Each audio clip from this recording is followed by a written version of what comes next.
Now it's again a pleasure. So Dirk, we worked together at the Freie Universität.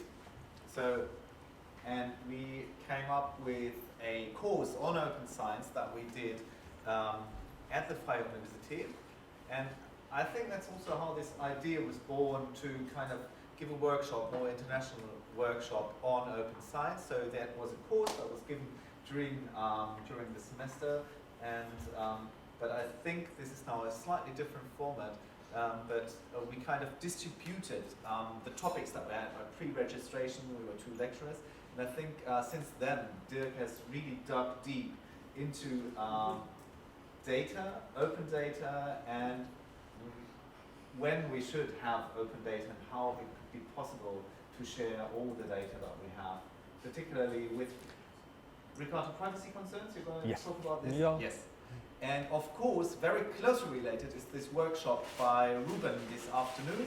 So who's going to go to Ruben? Yeah. Very attentive now, so that you can ask informed questions. All right, yeah, thanks Ulf for the intro, and yeah, thanks also you for attending. And I have a good time at this summer school actually, so it's been nice. I think people are interested. It's a good topic and it's a nice location, so I think it's, for me so far, also a success. So open data, this is kind of a mixture of things that we thought about, and I taught on open data, so I'm not quite sure what you expected, but this is what you will get. So the first part, this one and also this, and maybe also this one and this one, they are really more teaching oriented. This is more conveying some knowledge, which might be a little bit dry, but it's kind of also, I think there's also some knowledge accumulating in this open science kind of world, and it's good to stay informed.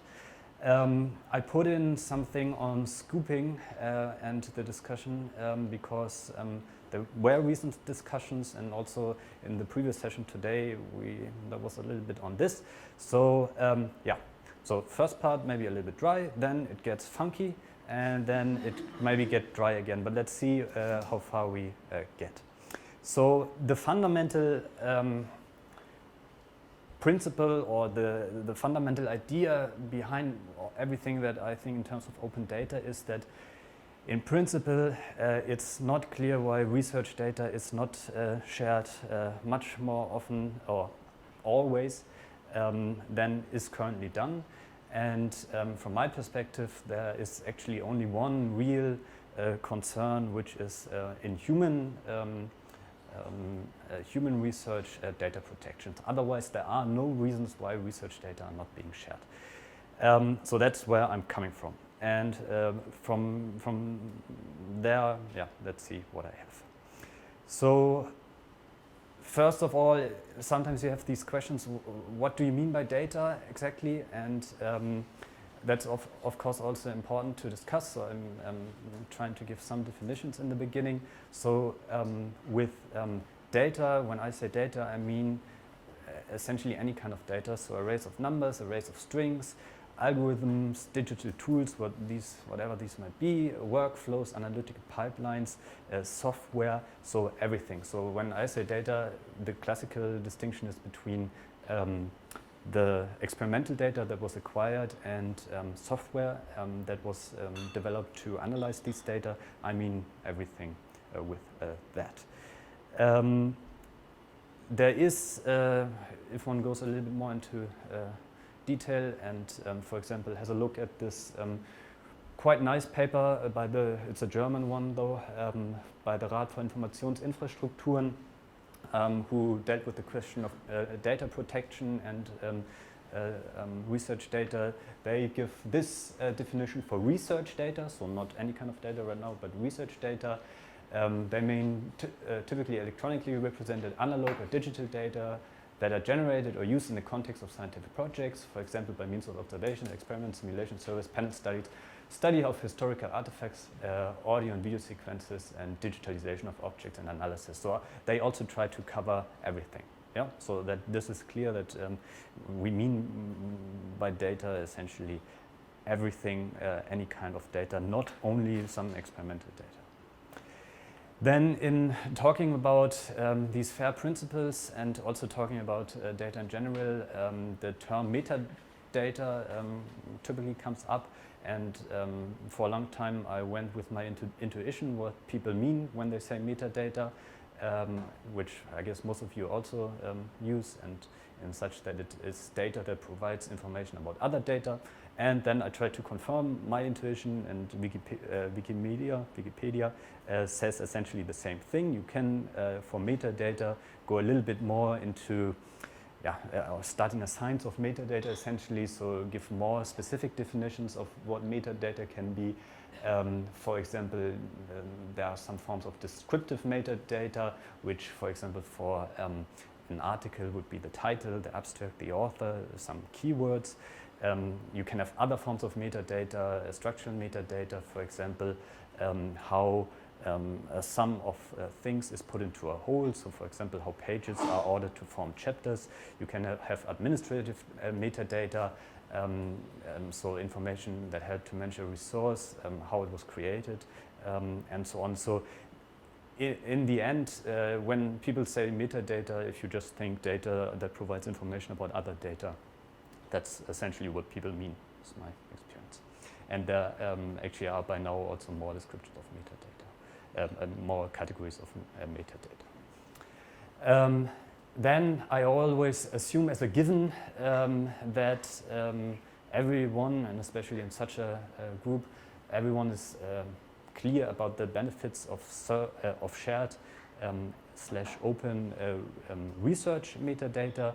I just give a list here, which actually comes from the neuroimaging field, but from my perspective applies everywhere. So what are the benefits of sharing research data? Quality improvement, because you can check what other people did, methodological rigor, you can do error discovery for certain analysis. You have a big cost reduction, because you can maybe, if people do similar things, you can reduce redundancy and then allocate resources to new and non-redundant endeavors. It also encourages, so this is from a neuroimaging perspective, interdisciplinarity, specifically, as you might know, that the data sciences, so maybe computer science, statistics, mathematics, there are often people who like to have and do something with data, so they are somehow not really interested in doing the whole research thing, they're only interested in data analysis. But yeah, so there is kind of a interdisciplinary demand for sharing data. Then, maybe going a little over the top, but you can also think about the progress in science is accelerated because we can do meta-analysis, generalized data over multiple sites. Power has been used a lot. And then I think also it's a benefit of, or why you would want to make your data available is also zeitgeist, as more and more funding agencies actually ask for data management plans and also making data open. And of course, somehow this open data, making research data available, is kind of a zeitgeist thing. So from my perspective also to what I said earlier, is that all of the life sciences should adopt an open science standard or shared research data standard. And the question is more how we do that. I think there's no way around it. But we will come actually in a couple of things, in a couple of minutes, talking about the scooping. That's my view. Not everyone thinks like that, which you might already guessed. So when you are in this open science world thing, you will always hear fair as people say, yeah, you should make your data fair, findable, accessible, interoperable, and reusable. And so this is also what Ruben's workshop today is about. And so I wondered what is actually behind this fair. I mean, it sounds it's obviously a nice abbreviation, and it sounds reasonable, but now in this part of the talk I want to have a little bit of a closer look of where this is coming from, what this fair is about, and what's kind of the history of that. So, and what is an important principle? So the fundamental thing is that FAIR was developed fairly recently, so that's kind of a started in 2014, and these ideas were developed by people working in what they call e-science, or I don't know, somehow digital data or whatever. And a very fundamental aspect of this FAIR principle is that the data that can be shared, so research data, should be fair for humans and machines. So they have this very explicit idea of that there's the actual data, which is stored in some kind of, wherever it is stored, maybe on some kind of hard drive, which is not human readable by default, because even if you would have a printout of all the bits, you would not be able to make sense of it, but you also can't really access it anyway because you don't have you don't have an electrical circuit somewhere.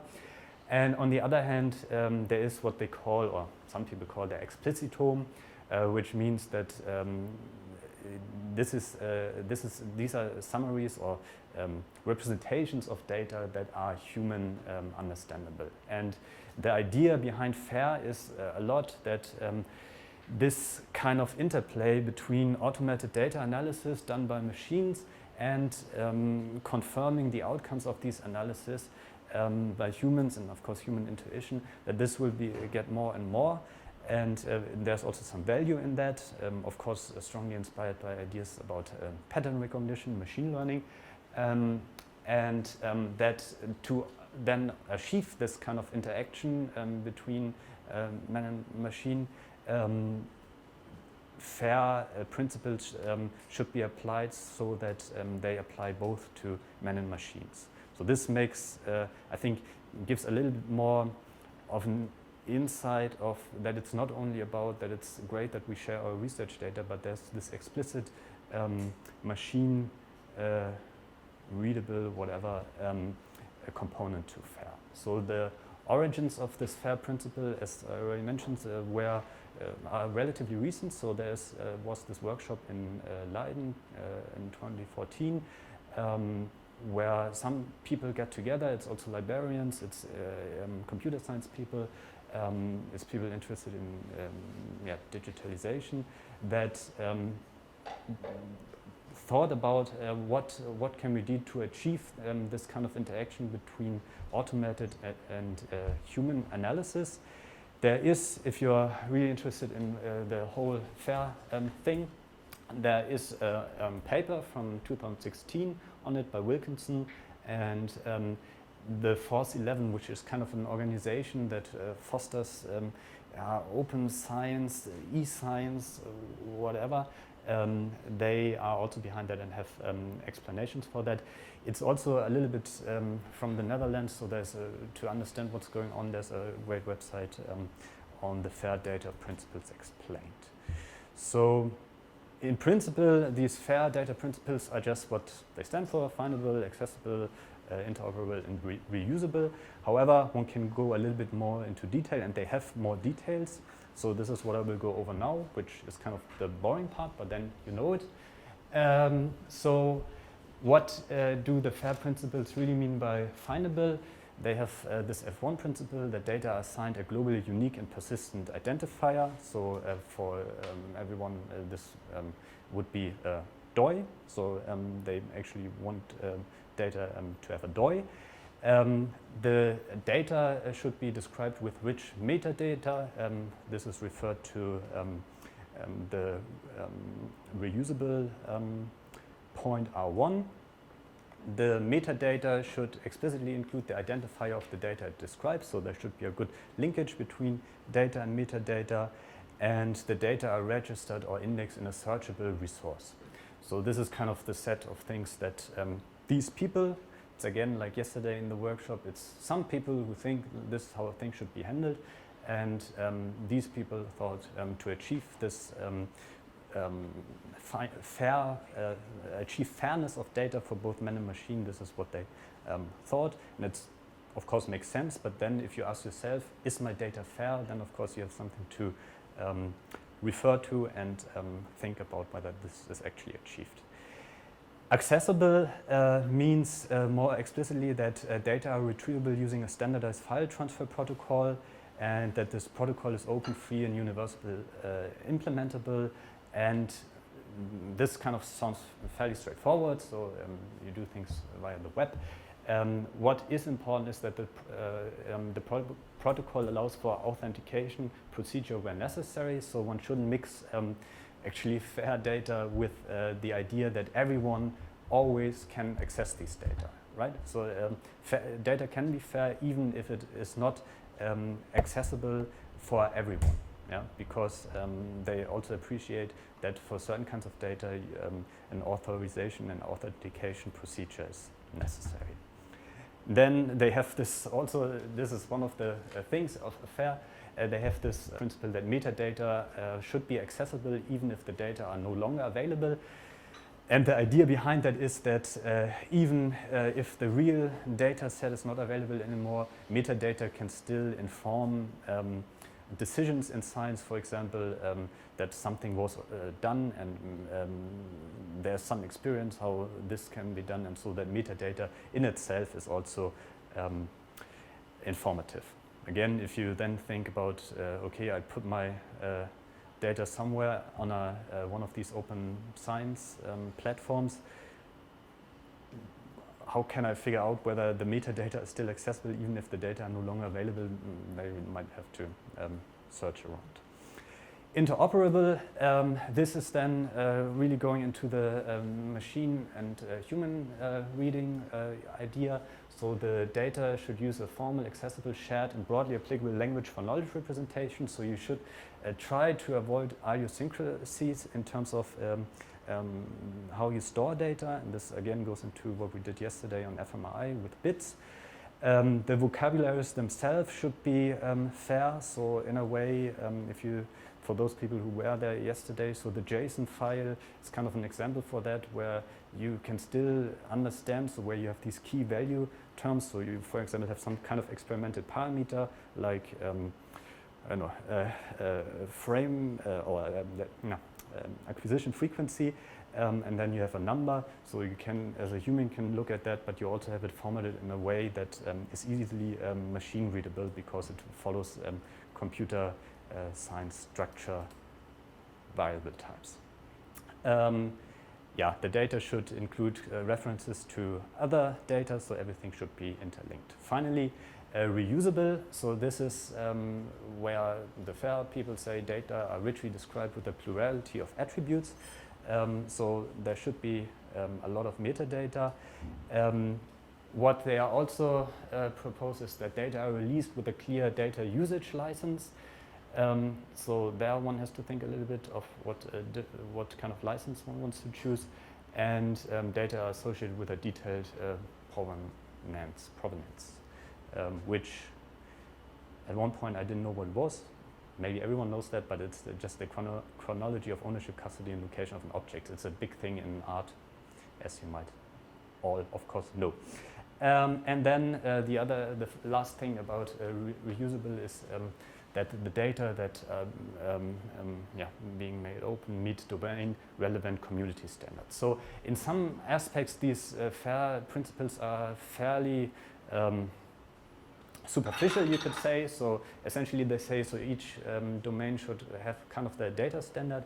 In others, they are maybe a little bit more specific in this, for example, this demand that metadata are accessible even if data are no longer available. So this is essentially what I wanted to say about FAIR data, so that you know where this is coming from, that the fundamental ideas, and this is also something when you think about making your data fair, like we did yesterday with bits, and you will do this afternoon with OOM, it's a little bit tedious, and you get into this thing that many things can be specified and you can do a lot of metadata, and I think one of the ideas of Ruben today is also to tell you in a way when to stop. But you should always keep in mind the idea is that ideally your data is made available in such a way that some scientist somewhere with access to the internet can write an algorithm that searches the web for data sets, and your data can be found and the data can be evaluated automatically. And this is possible because you basically did a good job of preparing this data for the outside world. So FAIR is not that unimportant. So I think there was so the EU always says things, but I think there was something that all research data should be fair at one point. So whether that will be the case or not, but you might come across FAIR more and more often. And you should critically evaluate whether, first of all, you like this. If you don't like it, it's not that it's the law or anything, it's just what some people think. And then the other thing is that you should know a little bit more into detail what is required. And it's something more to struggle with. It's not that I have the solution and for each data set I can tell you exactly how you achieve FAIR. Maybe I have some ideas, maybe I don't, maybe there are specific problems, so on. So that was the educational part. You know about FAIR. And then, of course, the question, I think, is specifically from the perspective of young people entering the field. At least that was the case with me when I entered neuroimaging in 2005 or 6. I was really surprised that from all these studies that were out there and were published, I wasn't able to access the data because I had this internal model of that when I go into this kind of data analytically, computer scientifically field of neuroimaging, that this would be the standard because they acquire these data and they publish papers. So I was surprised to find that this is not the case, and maybe you are as well. Maybe you're not, but I was surprised. And after some time, I actually realized where some issues are and why this is not the case. One thing is, of course, also that one should keep in mind that so the internet is not that old. So there was only 10 years when in kind of in the big scale internet, really 10 years or so when I started there, and things are a lot slower than one thinks. So. But anyway, so I personally think, as I already said earlier, that only data protection is actually an issue or a problem for making data available. However, and this is now the more opinionated aspect of the talk, this is my opinion, that I think that this is the only issue. Other people think that scooping is actually a problem. And now in this part, I try to argue why I think that scooping is not a problem. So first of all, let's start with a Twitter debate. This is from 2018. It's from the neuroimaging field.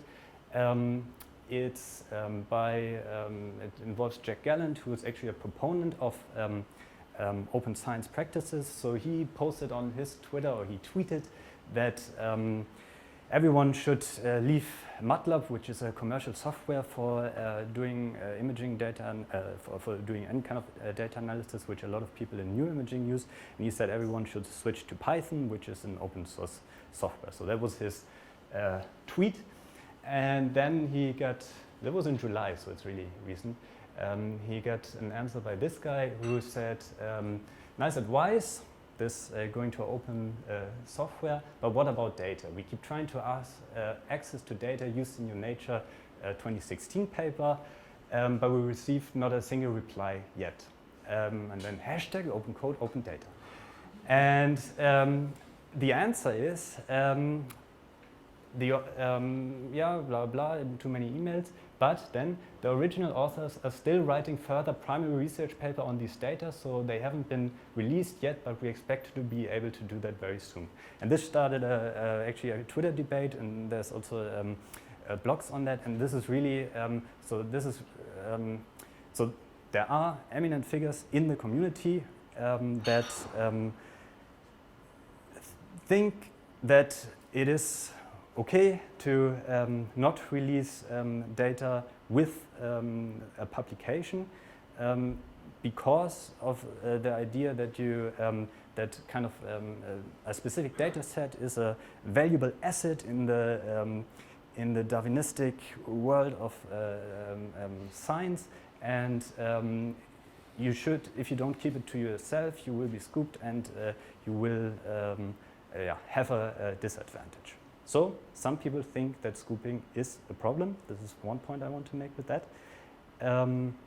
Then an argument that we also actually heard yesterday. So you might have heard that there's some that the Max Planck Society had some issue with bullying essentially over the last couple of months. And the president of the Max Planck Society addressed that in something called Mehr Harnack Wagen. If you know what Harnack principle is, you might think, oh well. Anyway, so what did he say, and what is my primary aim here? So he says we have recently revised the regulatory framework for PhD students, postdocs, and research groups, emphasizing freedom for research required in modern science. So basically the whole thing is about that we are taking care of things. In return, we expect Leistungsbereitschaft, for which I couldn't translate. It's a German Leistungsbereitschaft, but this is also a side issue. In this sense, elite research is similar to elite sports. Scientists too face international competition, and insight can only be obtained once. If someone else succeeds in obtaining the insight, all work was in vain. Alle Arbeit war umsonst. And I think what I want to stress here is that if you have kind of the leading figures in research society, so at the very top, this kind of thinking is enforced, which we also had yesterday actually, then clearly, this really would, if you basically tell people that if you do something that somebody else also has done or will do, then your research is worthless, which is of course against all these ideas of reproducibility in anything and null results and so on. So just pointing out here that the idea of scooping can also be enforced by these kind of statements. And finally, something on the bright side on the one hand, but on the other hand, this was from 2018, that PLOS Biology realized that scooping they prefer to call complementary research, recognizing its importance in reproducibility of science in 2018. So it's good that they do that, but it's to me it actually feels weird that these kind of things need to be discussed in 2018. So now getting even more opinionated. What do I see as so why do I think that scooping is not the fear of scooping? So I'm talking about the fear of scooping. So why do people not share the research data? Because they fear that somebody else will achieve something with this data that is great, and their own work will not be valued, and they will not be famous. With fame you can put anything, of course, fame, money, whatever. If you think about it, if you are a scientist, from my perspective, again, this is really my perspective, you should be interested in insight. And you should not, or this should be your core motivation, scientific insight, generating scientific insight. And if somehow it's more important to you that you generate this insight than that the insight comes about, then I think you're a little bit more interested in actually fame and all the things that come with it than actually generating insight. So from my perspective, fearing scooping is signals misbalanced scientific values. And not only on the individual person, so I don't want to blame sometimes I also, of course, get the feeling, if somebody does that first, so this is inherent in the system. This is so as you see that it comes from the very top. So the system has somewhat misbalanced scientific values, and this is of course not specific to science, but you kind of with the celebrity culture and so on, you have kind of this more whole societal thing that goes in this direction. Now, going even further into this domain, so interrupt me when you can't bear it anymore. So if it's building up inside of you that you want to say, no, you're wrong, just do it. But so I think that scooping signals an underestimation of human creativity. So you, of course, all know this thing with the half empty, half full glass.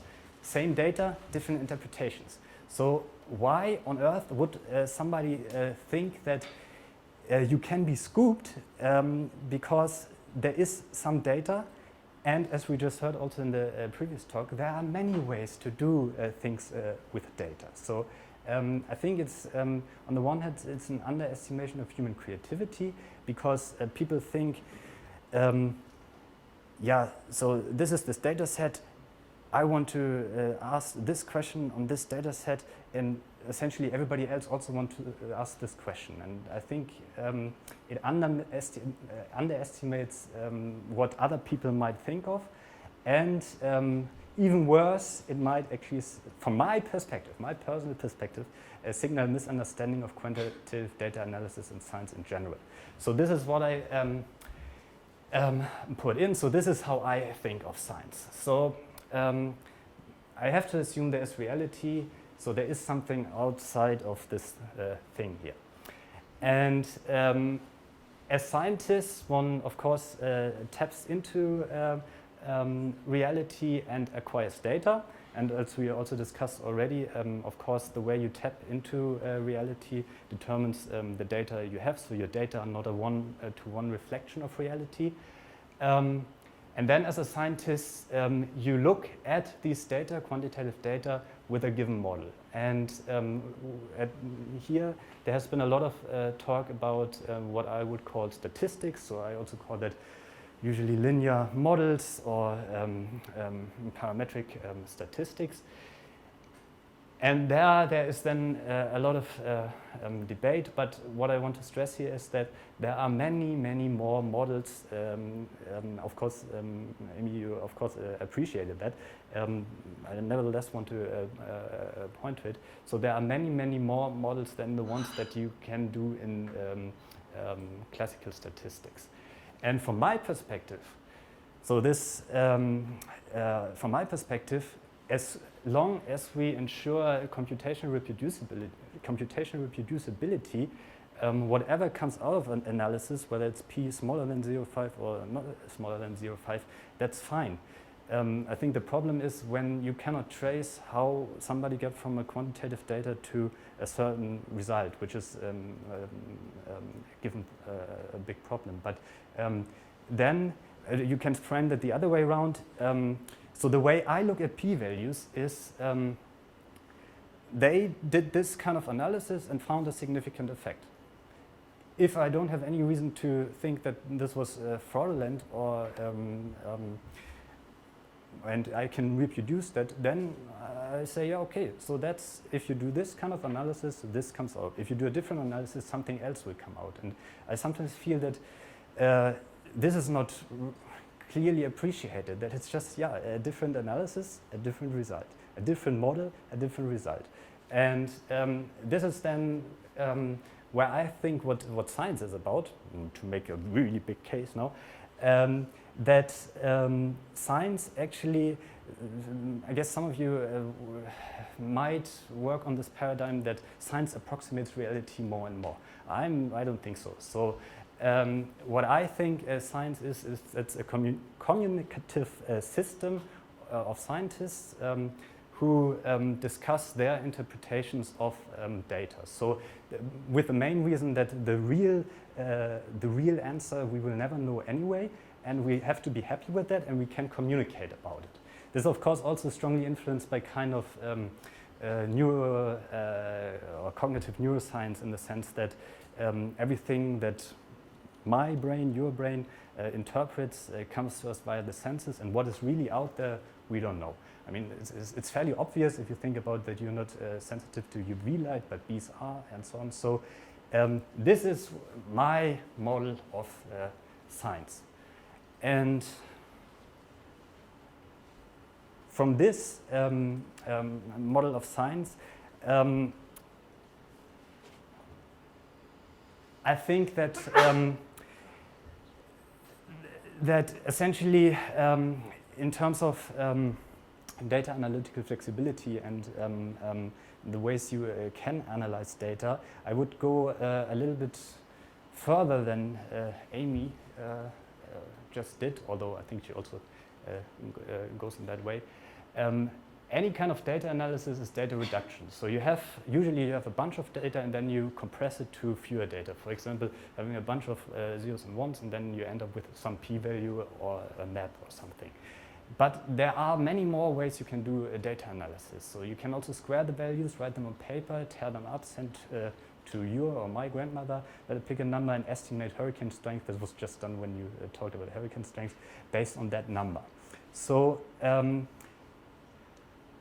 my take on this debate about data analytical flexibility is that your data analysis reflects your science, and this means you should really be familiar with the quantitative modeling, and then also addressing Ulf's issue in the very end. So when I was younger, I also had hope. So if I learned frequentist statistics, and then people said, "Oh, Bayesian statistics," and I learned Bayesian statistics, and the problem was not solved. So from my perspective, there also Occam's razor heuristic, which is often put forward as a good idea to make models less complex. Why should this be a better heuristic than a heuristic like more interesting models are better? So Occam's razor you can of course implement nicely, so you can punish complexity, but is that everything? So is that what we are striving for?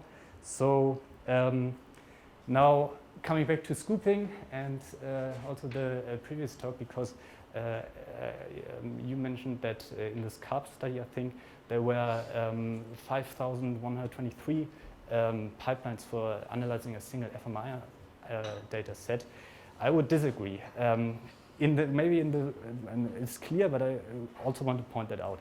Yeah, maybe if you do GLM analysis, but this is not the only analysis you can do. There is an infinity of analysis and an infinity of ways of looking at that data. So that means if one assumes that humans are actually creative and can try to fill the whole space of possible data analysis, the danger of scooping actually goes to zero. And then, of course, the argument is, but everybody thinks the same thing, so they might do something similar. Yeah, so I heard a bit of a different argument against sharing it, but I just wanted to hear your thoughts about it. So with MRI, of course, there is more ways to analyze it than any one person or any one team can ever do by themselves. But it also costs quite a bit of money to acquire that data, and some people say, we paid so much money to get this data, why would we just give them out for free? We're not a charity. So what do you think about that?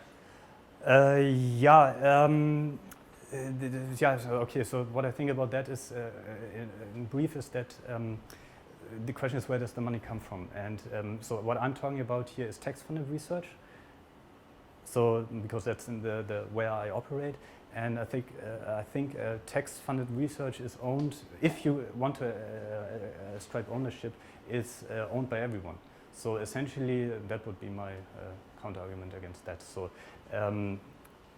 because the question is what, and I think that's also quite important. So if you are a scientist working at a public institution, you should really think who pays your rent.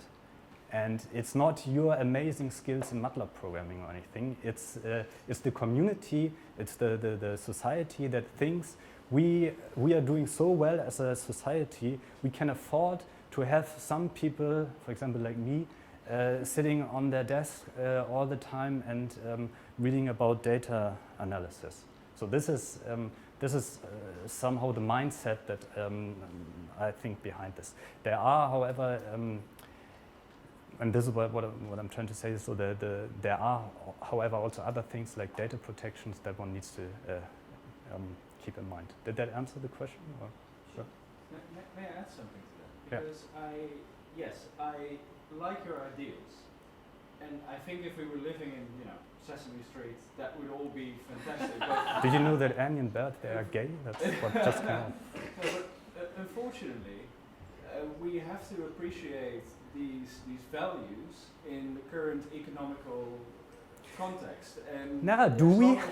As long as you get funding for producing results, and you have a source that is a source of more results in the future, why would you give that away and shoot yourself in the foot? Yep, no, but why would one? So first of all, I mean, there I think I also kind of usually fairly free market, but there are certain areas where I think free market is also, or capitalism somehow is not really appropriate. And this is, for example, in science, because as I said, I mean, I think the data that you acquire and you're living, that is not, you are not the generator of this, the community is the generator.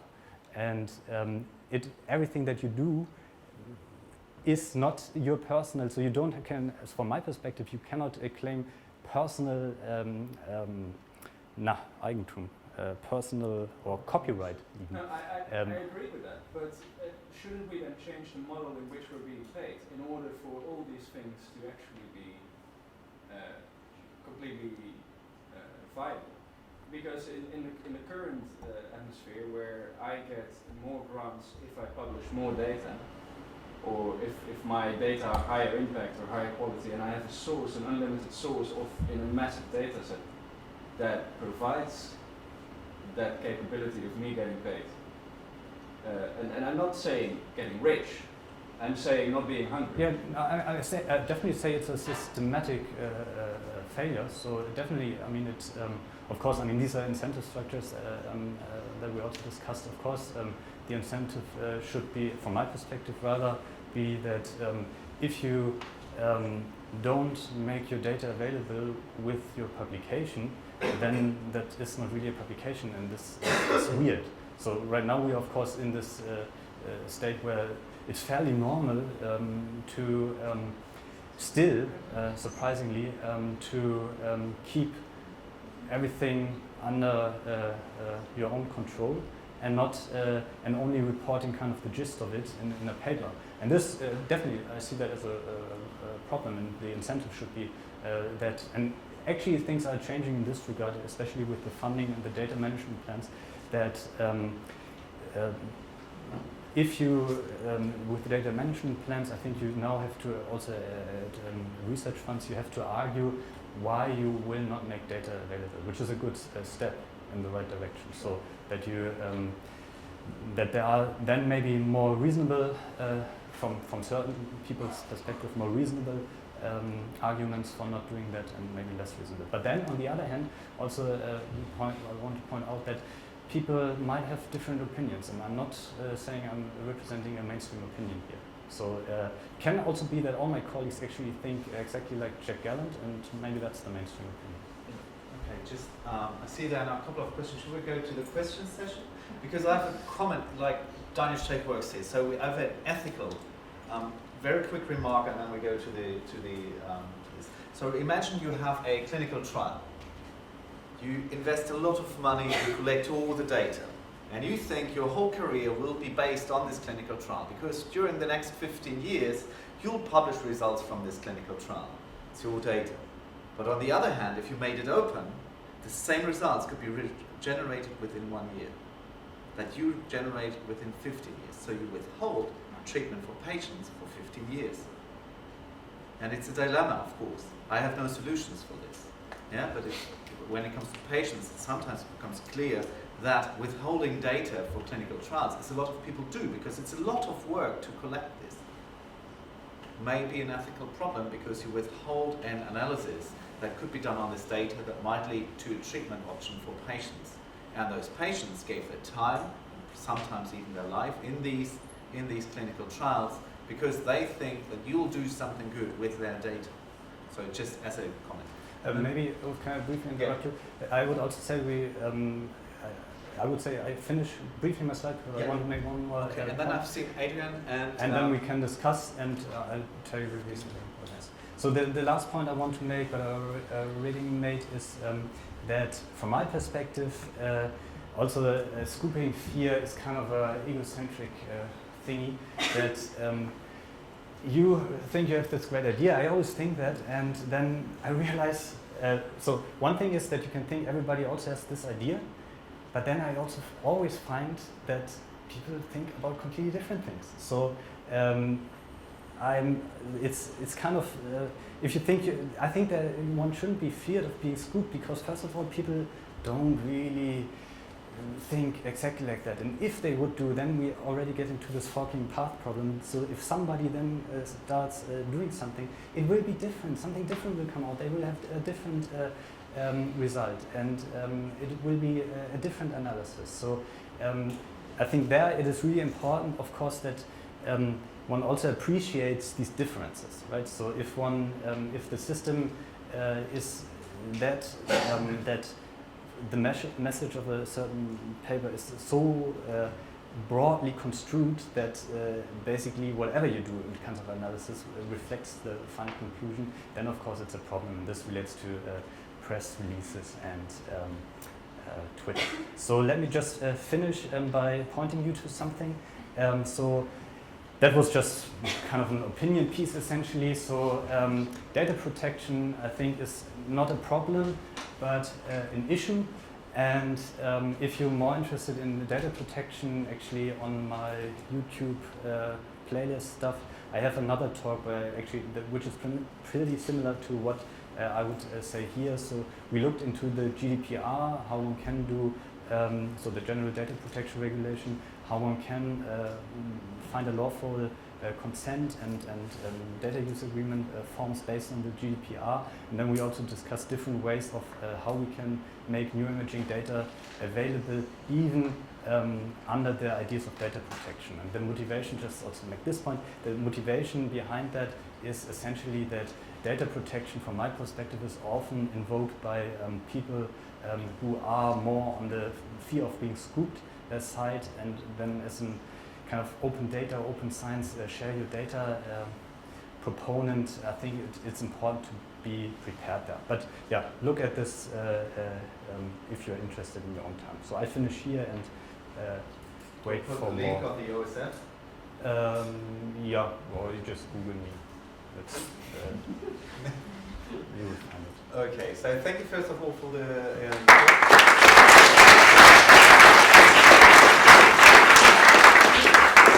now we can have all the questions they had. Adrian. Hi, let me briefly give context for people who aren't familiar with this, but 2 years ago or so, the New England released a very expected clinical trial, the SPRINCE trial, which compared very strict blood pressure target goals against a more flexible approach. And they did something quite fun because they, after publishing this trial, they did the SPRINCE data analysis challenge. So they published everything they had in their hands and invited different researchers all around the world, do your best with this data, and it was a small contest, you will present this, we will publish it, etc., etc. And what happened is that once data was released, authors faced a lot of justifiable criticism on their management of the data, because this data also, this trial was stopped early. So they were questioned on their decisions and on their management of data. And the argument I'm trying to make is, don't you think, or would you agree that part of the problem is that also researchers are a bit fearful of looking down in front of others because of the way they interpret the data, and because we tend to be, we tend to feed our egos on looking smart, we are particularly fearful of looking down.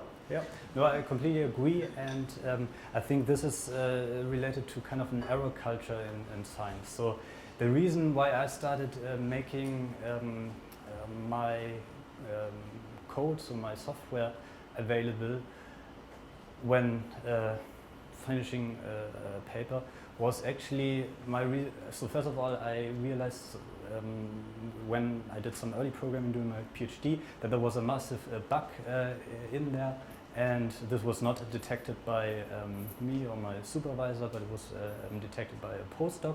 And I realized that I cannot really trust my work. So I'm trying to do a good job, but I cannot trust it. And then the way I reason about this is that, okay, so what can I do? I mean, I try hard, but then by making things available, I actually kind of admit that there might be things in there, and it's out there in the world, and people can check it. And then I think I kind of the responsibility for finding these errors lies with the people. And of course, it requires an environment where this is appreciated, so that and this is actually where I also sometimes think the open science movement is not doing too well, because if you constantly tell people that they're doing something wrong, you will, I mean, this is just a basic human insight, I guess. You will have the problem that they might be opposed to what you're doing. So it definitely needs a nice and a good error culture where, like we heard yesterday by Fritz, that admitting and trying to pose your errors out there is appreciated and is a good thing. But this also, of course, needs the on whenever. So this is why I also sometimes when somebody does a small-scale study to say, oh, this is low power, I say, okay, these are only 20 subjects or 10 subjects, but it's not really, so what I then think is, okay, from these 20 subjects, the data with this analysis give this. So this is what I learned. Have I learned the truth about the universe? No. Will I ever learn the truth about the universe? No. So I'm trying to communicate, or think that this is what science is, that we communicate about our interpretations of the universe. First Evgeny, then Isabella, and then Dan. So, I mean, your argument strongly rests on researcher creativity, which allows basically unlimited analysis. But what I struggle with, I mean, do you think that all researchers are equally creative? I mean, we have to reward something. So what about research creativity, having good ideas? How would that be rewarded? But I think that, so your question is how can well, one... maybe I should... Yeah, okay, so I would add one thing. maybe I can already answer. So in terms of that creativity is rewarded, I think this is actually the case. So at least in our field, a lot of, right now, a lot of careers are made on basically a couple of papers that showed that you can apply a certain analysis type that has been around for a long time to neuroimaging data. So there wasn't really some great advancement, but it was the creative act of taking something from there to there. And I think this is, in a way, already rewarded, right? Or not? Well, I don't know. I'm not sure. What I was going to add was taking this one step further. I mean, if you're being really consequent about the non-scooping issue, would mean that you should also share ideas. Yeah. And I mean, I'm definitely in the theoretical way for sharing ideas, completely openly. But the idea is often the core of the study, and then I don't know how people will deal with the reward issue, because you will not be rewarded just for putting an idea out and then somebody else does the study. That's true. So in terms of the idea issue, yeah, I think so what I think is that you don't own your ideas. So because if I have ideas of, for example, doing this analysis on this data, yeah, awesome. So I learned from other people that there is this data, and I learned from other people that there are these data analysis things. So the bulk of the work was already done. So of course you can have different ideas, also, but I think all ideas in science, they always rest on the accumulated knowledge that has come before that or is influence. So first of all, there's not an ownership of ideas, and then the other thing, what was your last point? I mean, what I'm saying about ideas is basically just the extreme of the analysis, but not all analyses are equal. So if you claim a certain analysis, then basically this is your idea, and the question is, will you be rewarded for choosing exactly. this? So this is this is now I get my line of thoughts back. Yes, I think the reward, and this is also, I mean, this of course ties closely into what we've discussing. The reward in science should be much more based on whether you do your science well. So and not that much of how interesting people think your work is.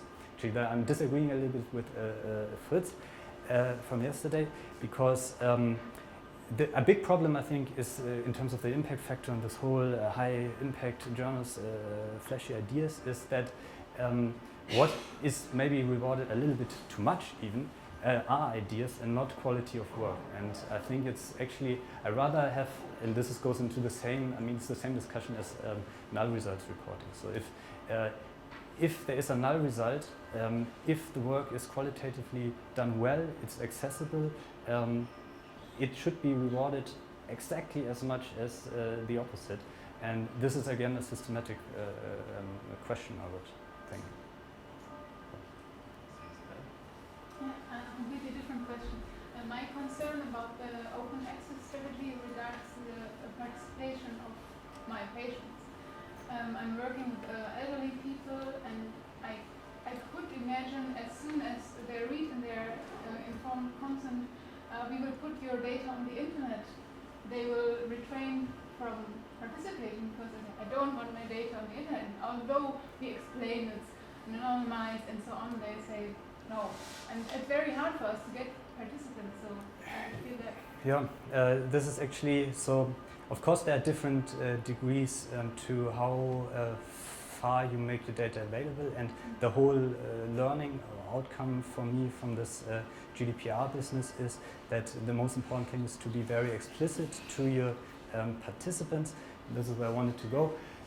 So I think also for this case, public sharing, so just putting everything open, actually it's fairly easy to make a case against it from a non-transparent research perspective in terms of data protection. Restricted sharing, meaning what actually MyLab currently does is to standardize the data and have a data use agreement in place and then making it available. It's quite of an effort. And what I think, and this is more, it will not solve your problem in the next year, but I think in general, and this is also what the GDPR actually wants, is that people, so everyone, so participants as well, become more aware of their digital data traces, and they become informed. I know that doesn't help you in this year, but the long-term vision would be that everyone gets much more aware of that data are either, so personal data are either a potential for revenue, so you might actually make some money based on your personal data, or that there are also some dangers. And I think these kind of, currently, this is often not an informed manner, and then the idea here would be that in the very long run, we actually give the responsibility for sharing data and making it available to the people who don't own the data, but who the data informs us about. So that in the end, for example, for large-scale studies, and the MyData is an example project for that, that in the end the participants themselves decide how far they release their data. So that in your kind of idea, if you that participants that there is no need for making research data available to the whole world. I wouldn't say that. But participants, at least if they partake, they are obviously fine that you analyze the data. And they also find that maybe your colleagues analyze the data. Maybe they even find that a colleague of you who is in a different city analyzes the data. And there, I think it's more important to explicitly specify. And from GDPR perspective also, giving data into the US is essentially much bigger problem than actually data sharing in Germany. So it doesn't help you right now. But I think we should, especially in human research, dealing with human research data, we should foster dynamic consent where participants are more active in deciding who gets access and who doesn't. So that's the Thank you for the very nice talk. I think I agree, I share your vision of saying that there can be a lot of cool things being done if like, the community would share the data, and if you put I could easily put this data together as an individual researcher who could access the data, play with it, understand what is shared among many studies.